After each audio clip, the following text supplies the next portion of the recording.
प्यारे बच्चों, आज के भाषण का विषय है गणतंत्र दिवस।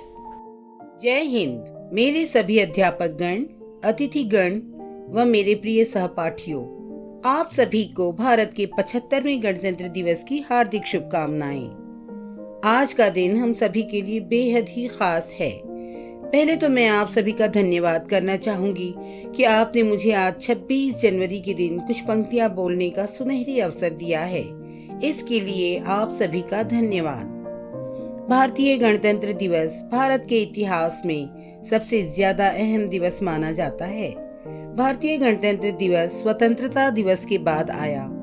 15 अगस्त 1947 को भारत की आजादी के बाद 26 जनवरी 1950 के दिन हमारा भारतीय संविधान लागू किया गया।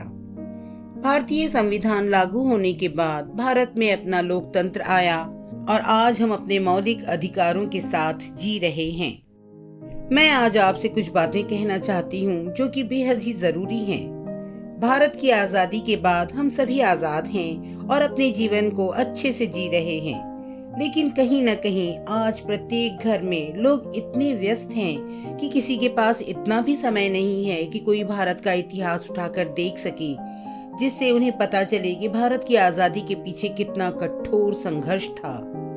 भारत की आजादी में कितने लोगों के खून बहे, जाने गई और उन्होंने भारत की आजादी में सबसे अहम भूमिका निभाई।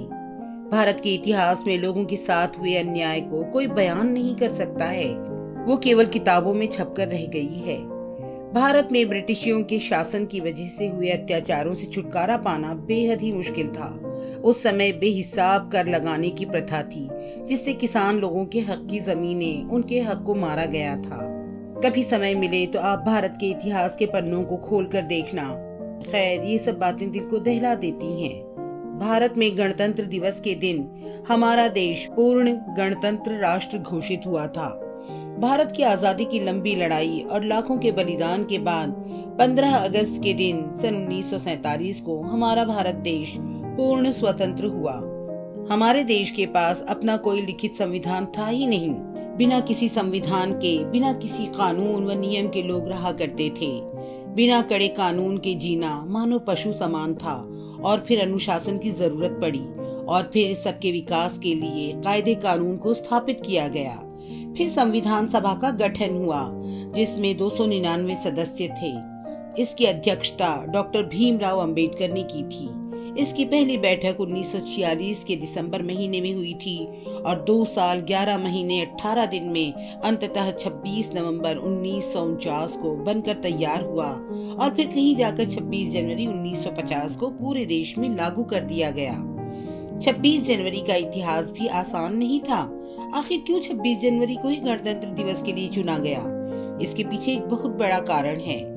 आज ही के दिन 26 जनवरी 1930 में लाहौर अधिवेशन में कांग्रेस ने रावी नदी के तट पर पूर्ण स्वराज की घोषणा की थी। आज के समय में हमारा संविधान पूरे संसार का सबसे बड़ा लिखित संविधान है, जिसे अलग अलग देशों के संविधानों को पढ़ने के बाद, उनकी अच्छी बुरी बातों को समझने के बाद बहुत सोच समझकर ग्रहण किया गया है।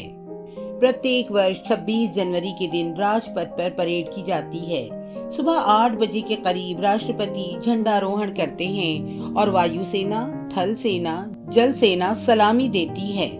उसके बाद तीनों सेना अपनी अपनी शक्तियों का प्रदर्शन करते हैं और आकाश में करतब दिखाते हैं। भारत के सभी राज्यों के लोग अपनी रीति रिवाज को झांकियों के माध्यम से निकालते हैं।